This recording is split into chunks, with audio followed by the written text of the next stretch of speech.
Bossman show, my birthday week show. I had to get my guy, Kelly Fullerton, my man, Dedrique Taylor on the show with me. The Titans. What's good, bro? How you feeling, man?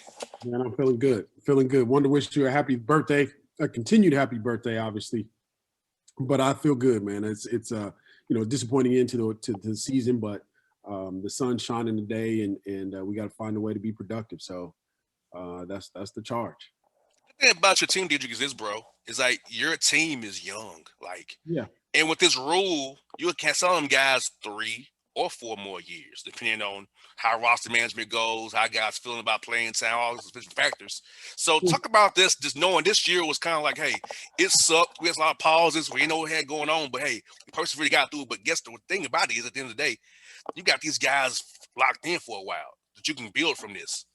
Yeah, no, I think what we did do is basically throw guys out there, and we didn't have any type of training camp or any type of summer practice or anything. So we were kind of doing everything on the fly. And so the motivating thing is just we get all those guys back that kind of already have an idea, but now we're able to put the building blocks in front of what the big picture is. And so it gives us an opportunity to work with those guys and to be a part of their career, and they can be a part of each other, which is more important. I think we have to understand the team dynamic.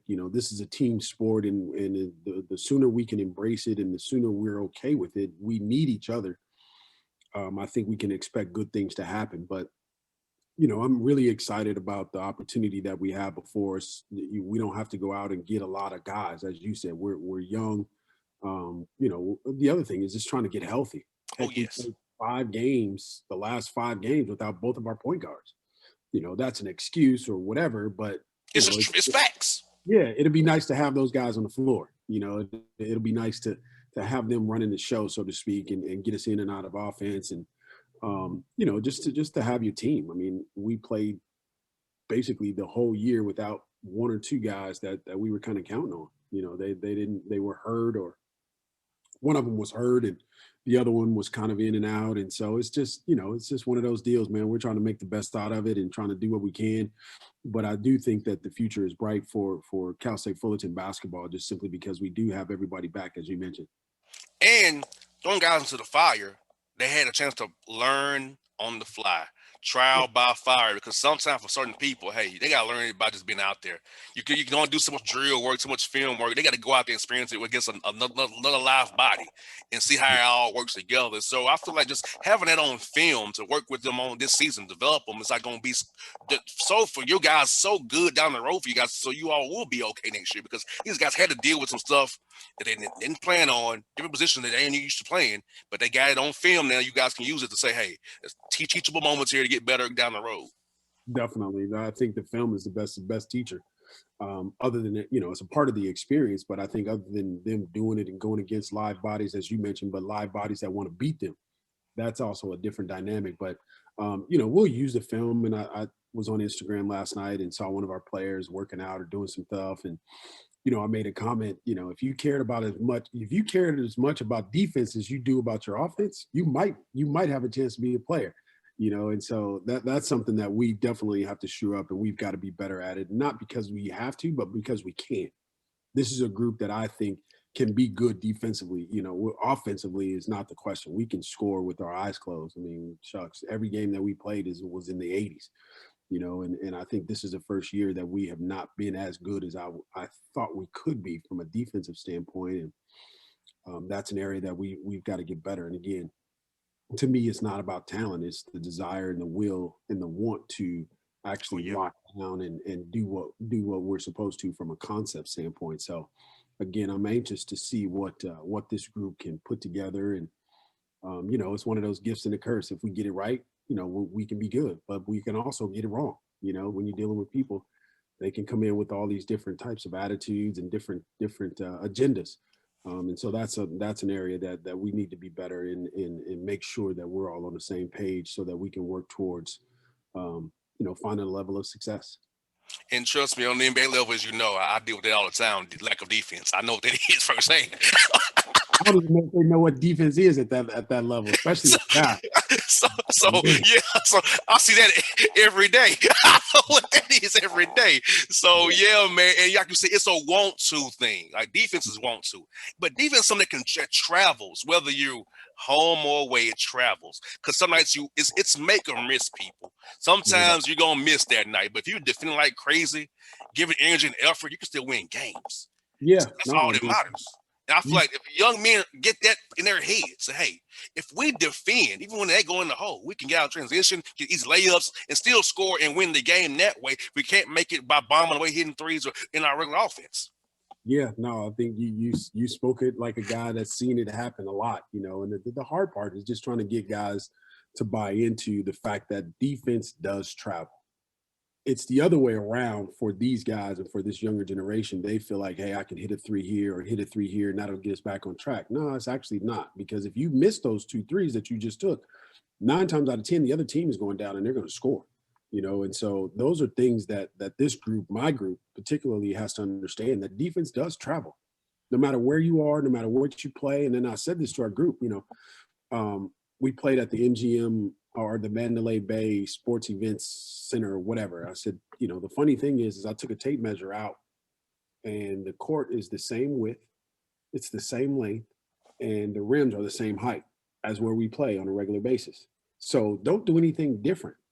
Do the same stuff that we've been talking about, the same stuff that we've been preaching and teaching you guys. And like you said, the defense part of it travels, and it saves you, and it allows you to be in games. It allows you to win games. But if you don't defend, it allows you to be home early. And we suffer the consequences of that. And the big part about that is just making sure that our guys understand, hey man, we had a chance, but we didn't play any defense.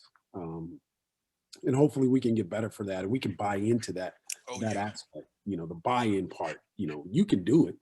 It's just whether or not you want to do it, and it means enough to you to do it. And that's always the question.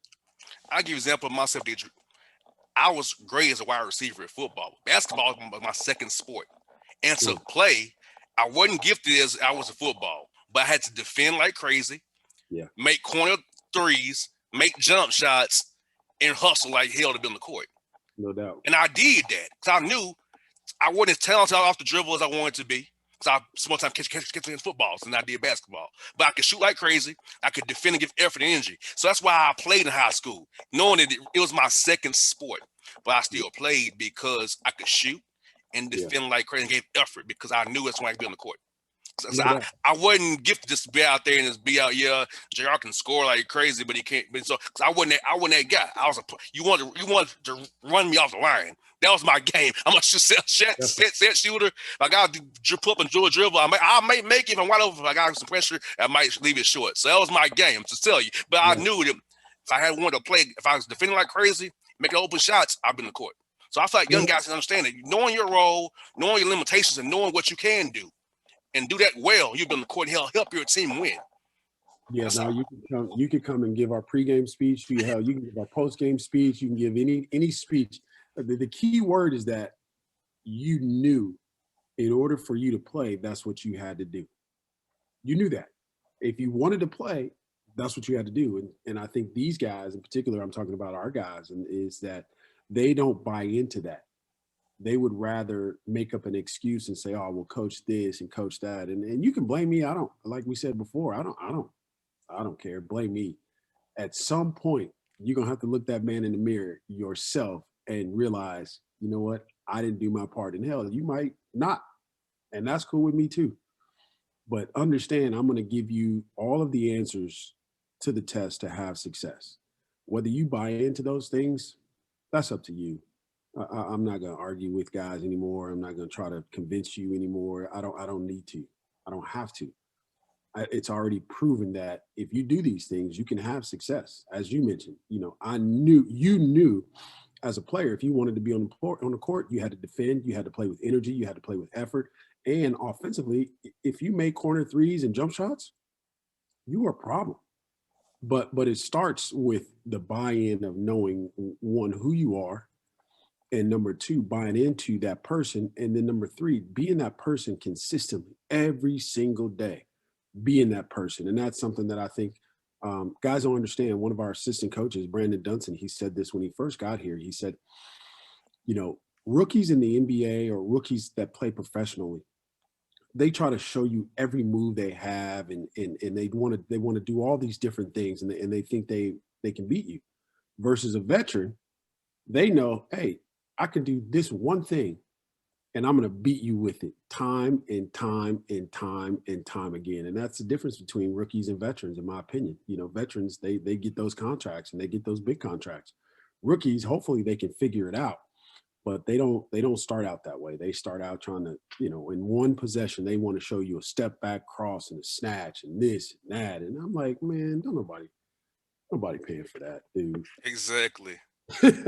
Exactly. That's how I made teams, making jump shots and giving engineering and defending. I tell you, that's how I made teams. No doubt. Like I could have walked on the Tennessee State University if I wanted to, but I Sure. wanted to focus on my main thing. Yeah. Because Yeah. I'm gonna give you that effort. No doubt. Because I went to South Alexander's basketball camps. He saw me for years, and he knew what Sure. I was. Sure. But I came for something else.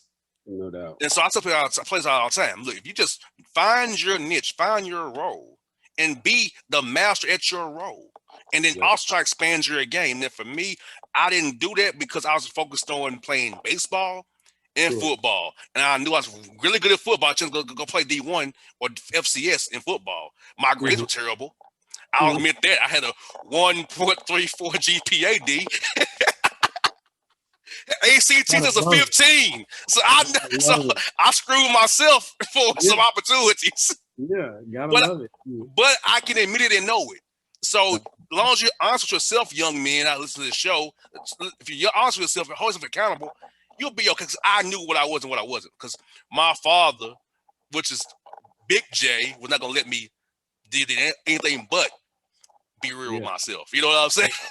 Out. And I think that's, for people that are listening and for guys that are wanting to be or wanting to aspire, if they just listen to that little bit of snippet, they can make a lot of money because you understood, hey, I'm not going to be able to get away with all of these things. So I'm going to focus on one or two things. And then you know what? I made a mistake. I didn't go to class. I didn't take care of academics, but there's still a way to find success in that. There's junior college route. There's all these different routes, but you have to accept who you are. I wasn't the best student. Okay, cool. There's an answer for that. There's a way to find success with that. And you've done it. Heck, I didn't know you were, you had such a low GPA, especially not talking to you now. I mean, one of the smartest men I know. 1.34 D. I didn't apply myself. I did not apply myself. I cared about the football field, the basketball court, and the baseball field. Yep. And the tennis court too, because I was playing tennis as well. I played 4 sports all year around. And I let academics slide and also women. And I tell guys that I don't hide it.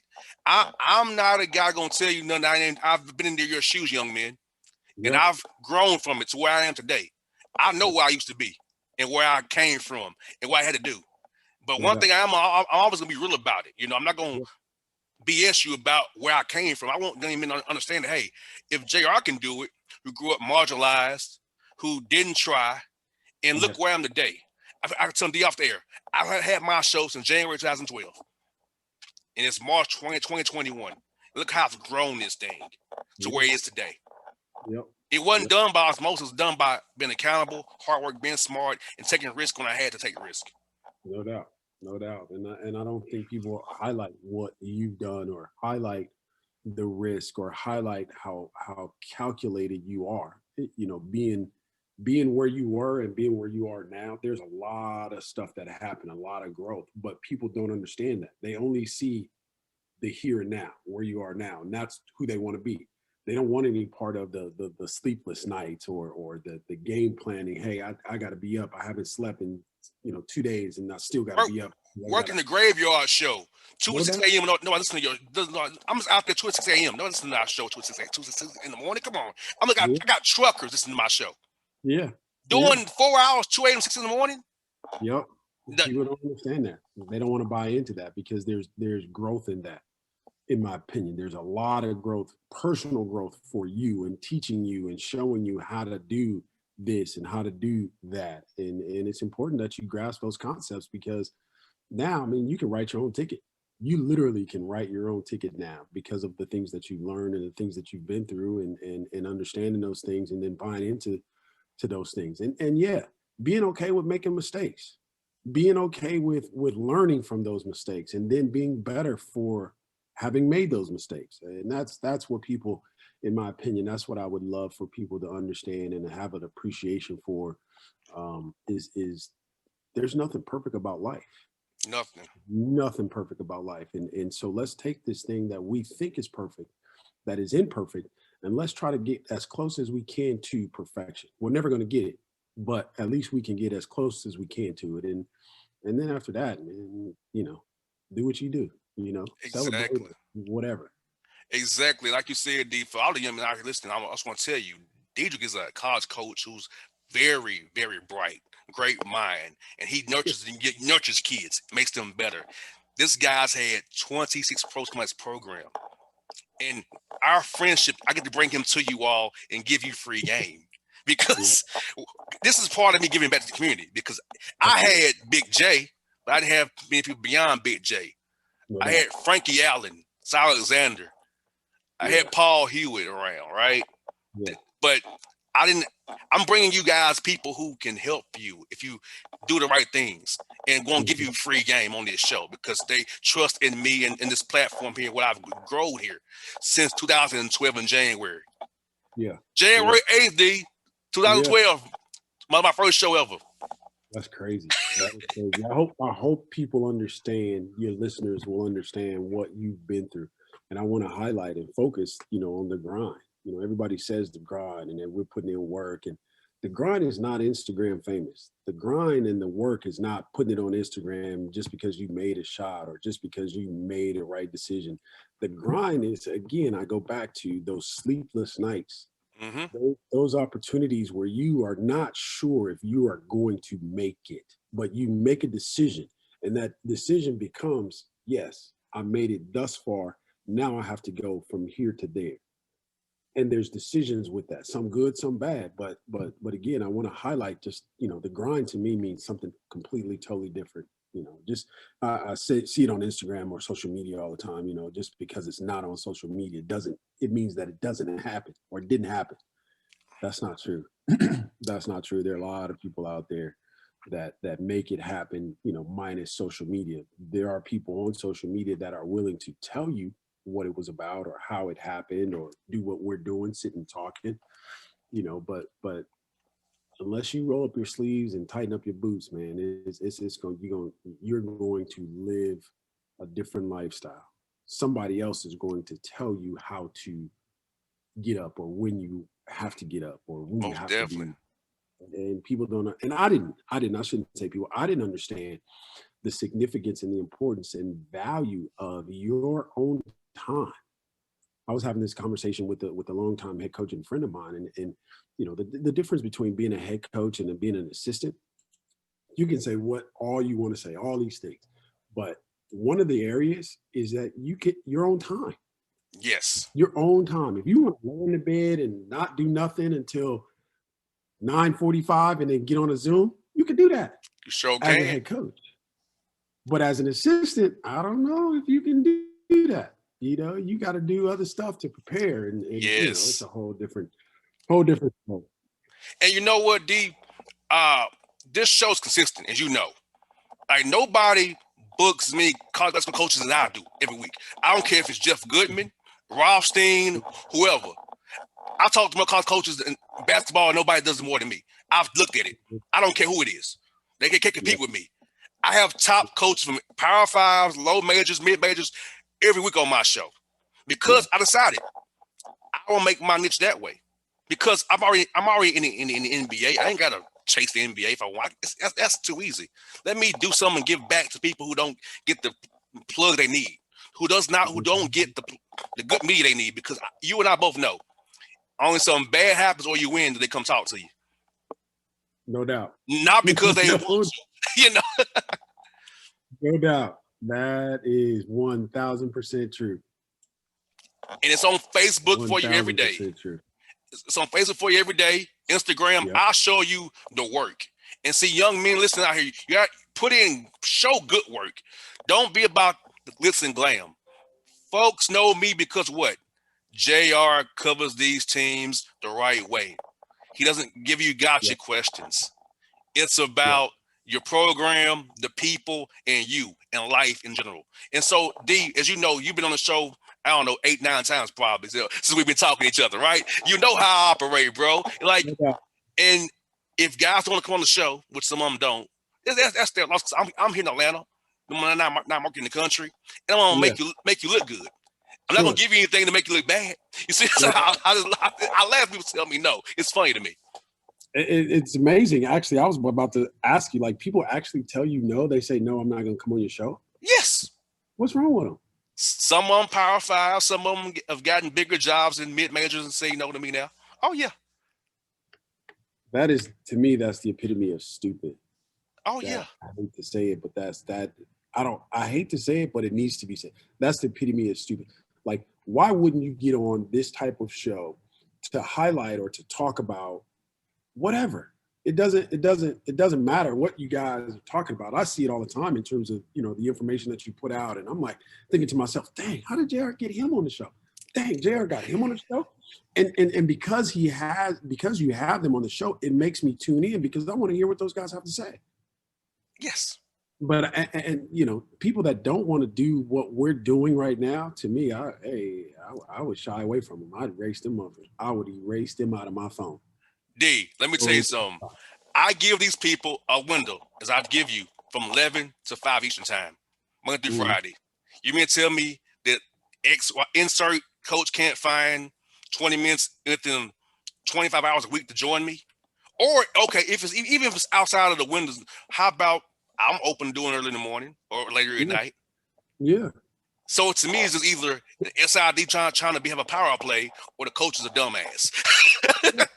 No, and the funny thing is, and this is where it really, really bothers me, is that those same people, they're not going to be successful forever. They're going to need you on their way down. And if you ignore it on your way up, then you can expect it to be ignored on your way down. So when they call you and tell you, hey, I want to get on your show, you know what I'm going to say. It's already happened.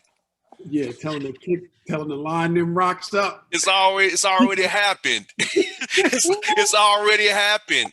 Like, I will not, by saying any names. Yeah. A certain coach left a certain university that I have a very good relationship with. The university is either him or SID. I can't get him on the show. Really? I've texted him. It's on red, so you know I want to have him on the show. Yeah. And I'm not gonna say the name, but I'll say off the air. But yeah, it's a certain coach who I talk to a lot. Yeah. Left the school he was at. JR ain't nothing no more. It happens, bro. Some of these guys get jobs that you see on my show. Watch them. When I try to hit them up, hey, I want to have you on the show because you got a new job. Yeah. You'll see who it is, because some people who, it's funny, D, I look every carousel, someone getting new jobs, and they don't talk to JR no more. Well, leave me on red. I'm like, okay. Tell you what, when they fire me and I'm outside picking up garbage and doing what I'm doing, I'm still listening. And if you want to put me on, I will always be on the show. And I'm not just saying that because of what we're talking about. I'm saying that because this is important to me. For us to look like we look, to have a conversation that we're having, literally we are giving away different perspectives of keys to success. Yes. That's what we're talking about. Yes. That's what we're talking about. We have a conversation off the air or on text, or we talk on the phone. That's between you and I.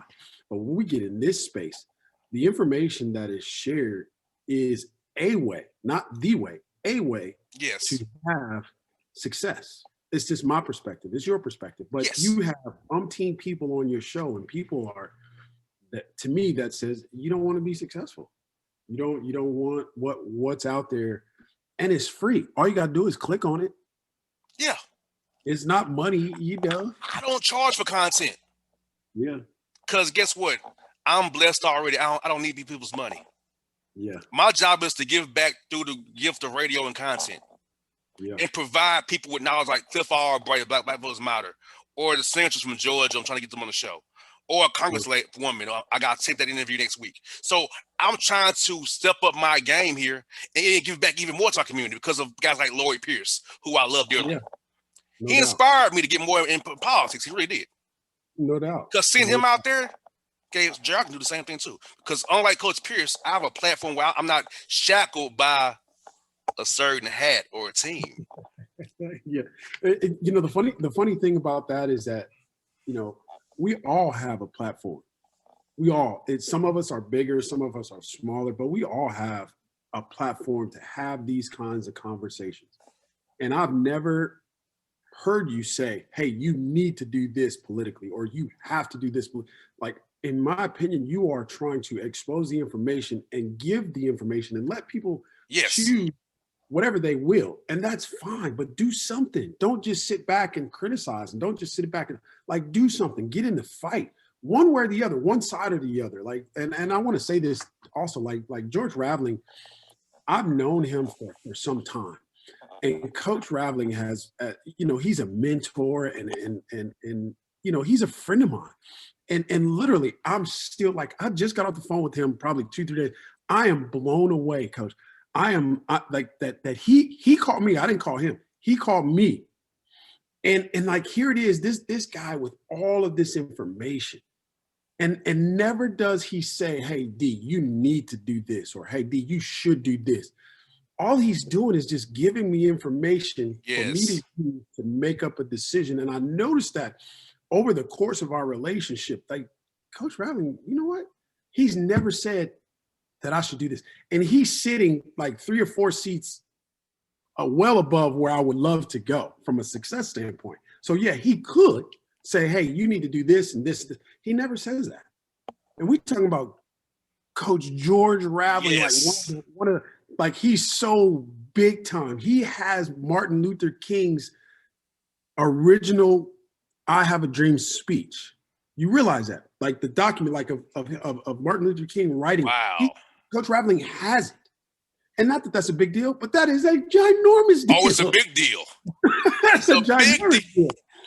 And like, he'll never tell you that unless you ask him, unless you bring it up. But again, like, he's a historical monument that we have the chance to access. And to me, like, for us not to access that, however you do, I just think it's just not utilizing all of the resources that you have at your disposal. And see, I'm about being fair. And I'll tell you, I have invited people on the other side on my show. They tell me no. Yeah. I invited the one I also pointed on my show, Leffler and Purdue. I was told, you don't see it our way, so no. Yeah, of course. So to be fair, I reach out to every school to have their coach on, even Duke and North Carolina. They tell me no. Yeah. But I do reach out. Mm-hmm. And it's a form message to D. It's not even actually a real person. It's a copy paste, auto reply. Due to Coach K's schedule, blah, blah, blah, blah, blah, blah, he can't give. How about you run it by him? Right. Because I have relationships with Kenny Blakeney, mm-hmm. people who are close to him. Yeah. You know, I've had Johnny Dawkins on my show, Jeff Capel. So I have guys in my network who would vouch for me to Coach K if they would actually look at the request. No doubt. No doubt. I provide links. I talked to Coach Capel, Coach Blakeney many a times, and Coach Dawkins. No doubt. So I give proof when I reach out to have somebody on my show, because I book my own show. People don't realize that I book my own show. I don't have a booker. Right. Because I know who I want to talk to each week. Exactly. I don't want nobody to try to read my mind for me. No doubt. No doubt. Ain't nothing, and I said ain't nothing like doing what you think is important, because people need to hear that. And that's your prerogative. It's your show. So you are doing what you think is necessary for us to consume the information that you are giving to us. It's up to us to make good with the information. Yeah, and so D, it's just funny in your profession, man. It's funny how I also been told. It's funny. I'm gonna tell you some background story here. A coach told me, and I quote, "You're too close to guys in my conference, so I don't trust you." Really? That yeah. I have a radio show. I have to talk to people. I can't just talk to you. It'd be okay and have a good show still. Mm-hmm. It's about talking to everybody. Yeah. Yes, I'm closer to some guys than others, but don't mean you don't can't trust. Because in my main job, I have to keep stuff private, Right. or Right. I'll lose my job. So, Yeah. so when my main job is keeping stuff confidential. I think I'm gonna give people I know your plays. If you make a call out on my show, that's on you, not me. I didn't tell you to call out a play, but if you do that, that's on you. So it's Yeah. like it's funny to crap out here from certain guys. You're too close to him. He's been on your show all these many times. Like, really? You keeping count? Right. That just tells you that that word trust, they're not, in my opinion, they're not using it as it says to be, the definition of trust. They're using it as a defense mechanism. I don't trust you. You don't trust yourself. Exactly.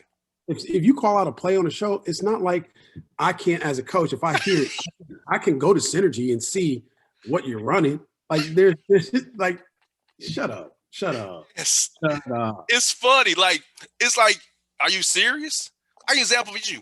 Me, I met you first, but I'm still cool with Danny and John. But it don't mean that you don't trust me because I'm cool with them too. No doubt. No That's doubt. like Hey, that's what this honestly, guy was saying pretty much. Like, really? yeah. Like, And the one thing I have learned, JR, throughout this whole pandemic and social unrest and all these things, and I do want to say this, like we've talked about a little bit, but I've learned there are always, a different perspective than yours. People don't agree with you all the time, or they share a different perspective because they come from a different place and they're different. They have a different experience that allowed them to have that perspective. And the one thing I do, or one thing that I've noticed over the course of this year or 2 years, is just that you don't always have to agree with that perspective, but you have to acknowledge it if you are being true and fair.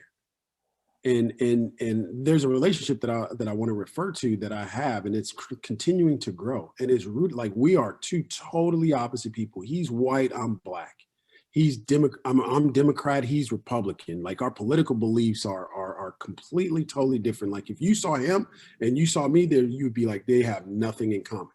But he's become one of my closest confidants, and the reason is because of honesty and yes. trust.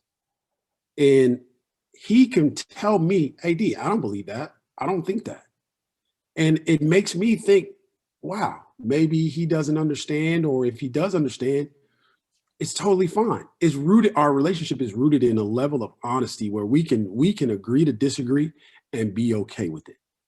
And it just continues to grow and grow and grow and grow. And it's honestly, it's probably one of the most profound prophetic relationships that I have, because it's rooted in honesty.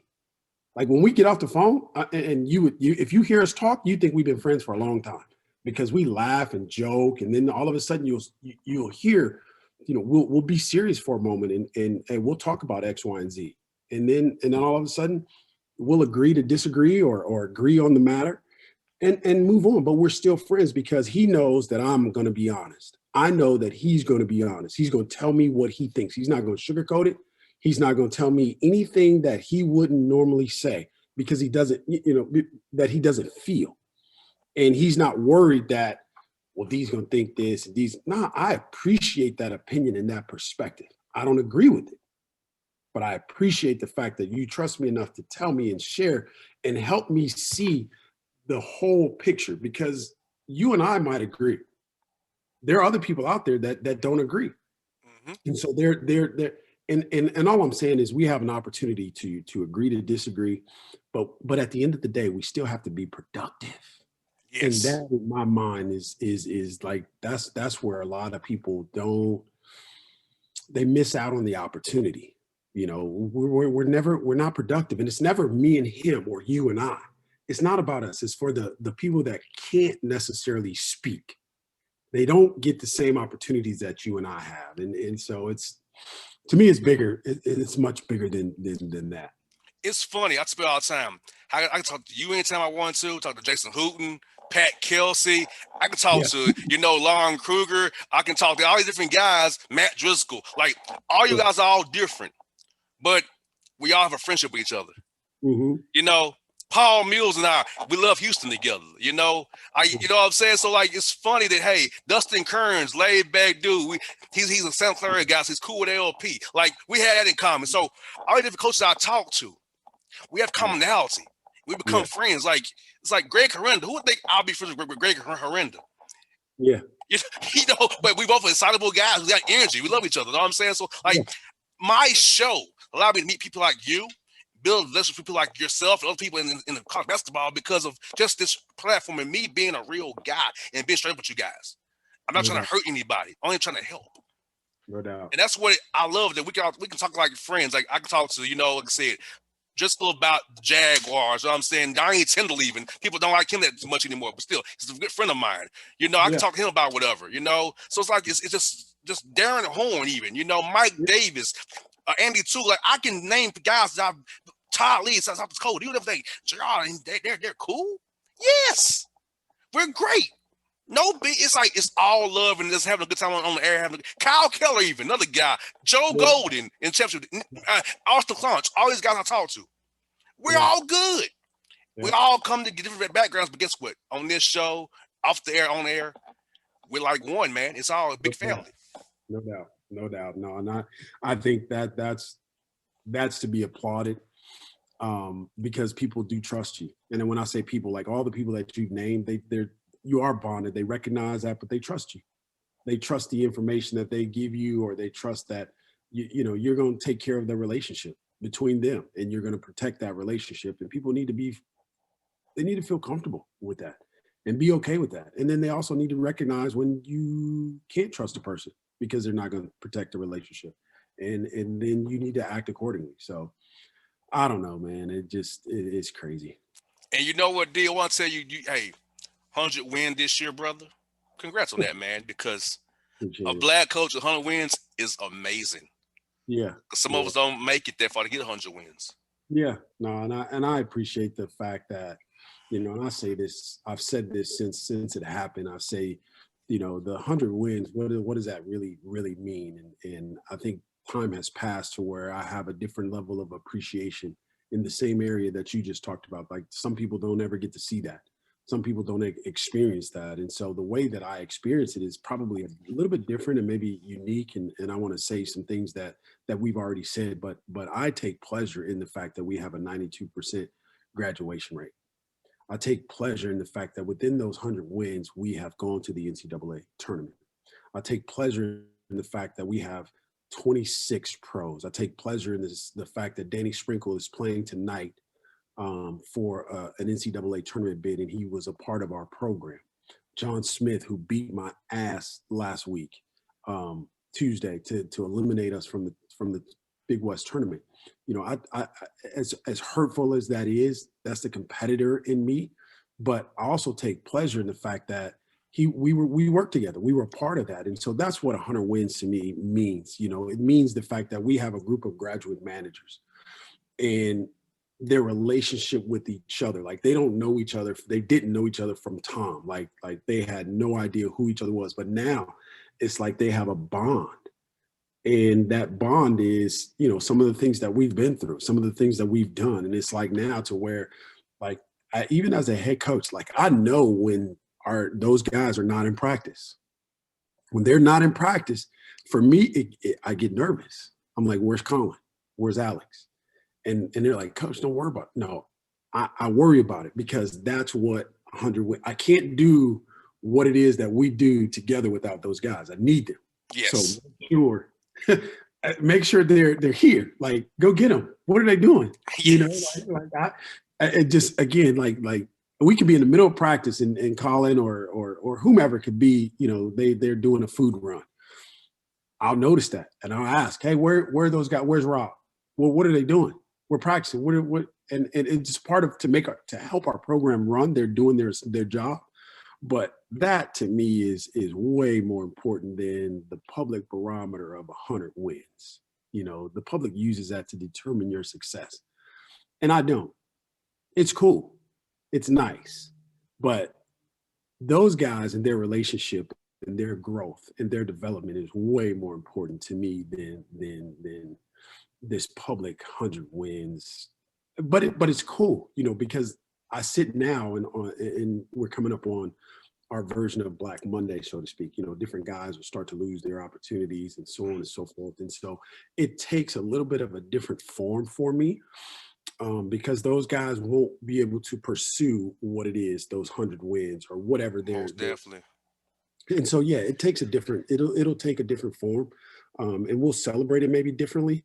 But again, it's just what I get excited about is just doing this, sitting and talking about things that we've been through, things that are hard, and things that we celebrate. There are a million people in my phone that I just get some type of encouragement, um, encouraging them. It encourages me, and that could be the young guy in me and the church upbringing, so to speak. But that's what 100 wins means to me. Like that's a long-winded answer, No, but that's a great answer. Cause see, this is funny. Cause I have our own show. You have all the room you want. Cause I'm not bound by a hard out or a short break here coming up here. no doubt, no doubt, They are syndicated on his own. He's bound by as long as it ain't an hour. I'm good. yeah. Well, I digress from that. Yes, and I'll tell you this, D. I've been talking for the last 5 years on this show, man. You want I'm close to dude I'm closest to is you. I'm gonna be real with you. Yeah, I talk to you about stuff. I talk to very few people I talk to about. I talk to you about. Very few people I tell you. So I tell you stuff. I tell very few people. So I want you to know that I'm serious about that. yeah, You're a part of a circle for real. Like I'll tell yeah, you stuff. I'll tell a lot of people. I tell you off the record, brother. You are one of my guys in a circle for real. definitely. I And I appreciate mean it. it. Vice versa, and the thing I respect most is that our relationship again is rooted in honesty. I'm not talking to a media personality. I'm not talking to this guy that wants information. I'm talking to you. And so what it does is it allows me to be me. Yes. It undresses everything and I can be me. And that's when you can really get me and feel comfortable. I was with my mom last night and I'm 46 years old, and I was telling her a story. And I said a cuss word and it just came out. Dude, I was so nervous. I drove around the parking lot twice and couldn't figure out how to get out. Like literally couldn't figure out how to get, because I'm nervous. My mom, she's probably 5'3", 5'4", but I know she will beat my neck because of what I said. Yes. But again, like I have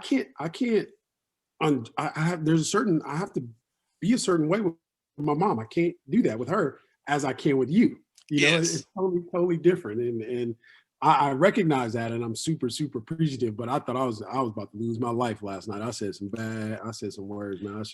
I was like, wow, did you just say that? Who's in the car with us? Yes. I got one more thing for you, D, before you go. Ozzie Brown got a job at Wichita State. Terrence Johnson got at Texas State. Lavelle Sanders, I used to have him on the show this week. Lavelle Sanders at Binghamton. So tell us, we lost two great men, Anthony Stewart and Lou Hill, but we did gain Terrence Johnson, Lavelle Sanders, and now Ozzie Brown at Wichita State with great jobs here. I think it speaks miracles, not miracles, but I think it speaks wonders for who they are and what they've endured. If you're familiar with Terrence Johnson and the situation that he endured, if you're familiar with Wichita State and Coach Brown and what they endured, for them to continue to find a level of success and continue to stand up and be who they are, it speaks volumes. And the guys that are in their program, the players that are in their program, the assistant coaches, for them to see those guys every single day and gain some type of knowledge, I think it just says who they are as men. It says who they are as Black men, but it shows that they can lead, and they have this opportunity. And I couldn't be more excited for them. Like literally, I want to quit my job and go work for them, and be a part of what they're doing, just because of what they've been through, what they've endured, and lessons that they've learned, and then what's going to be taught because of the lessons that they learned. For them to stand up and say, hey, I did this, and people forget, like Coach Brown, they won the conference. Mm-hmm. Terrence Johnson, they won the conference. it's not a situation where they were gifted these opportunities. They had to prove. They had to Yes. show. You know what I'm saying? Like that to me speaks. I mean, it says a lot for them, and I'm so happy that they got the opportunity, and excited for them in the future. And I'm probably more excited for the young men that they have a chance to be a part of their success track. You know, just watching them and being a part of their recruiting and all that stuff. I'm excited for them and excited for this opportunity for them. And folks, that's my man, D Taylor, my man D. Hey, I had to have him on my birthday week, man. I'm glad an unnamed guest back that I can fill it with D Taylor, man. So I'm not gonna mention the unnamed guest who'll be getting a bigger job real soon. But Yeah, tell him I said thank you. Tell him I said I so appreciate we it, get have and this. I am for hire. I am for hire, just in case he was wondering or anybody else. I am for hire. Councilman Fullerton wants to hire me and re-up our contract. Hey, I'm for hire. I am for hire, just in case anybody wanted to know that. So yes, hey, in the birthday week with a great guest like this, man, my guy DJ Taylor, one guy in the inner circle, a friend of mine. Talk about life, our crappy football teams, And they are crappy. a, Boy, unnamed non-defending sucker who I won't say their name. So all I'm gonna say is that hey, it's on and popping, sucker. I got no my show no doubt. matter what you do, sucker. No doubt, right? No doubt. Let them know. Let them know. That's Folks, exactly right. check us out at BossmanShow.com. D, thank you, brother. You my guy, man. I appreciate it so much, And buddy. I appreciate it. I definitely appreciate the opportunity and just the genuineness in the conversation. I definitely appreciate it. It goes without mention that you mean the world to me. So I appreciate it. No doubt, folks. Check my man out. CSF Coach Taylor on Twitter. Follow him, his program, the Titans. We good. Appreciate it. Peace.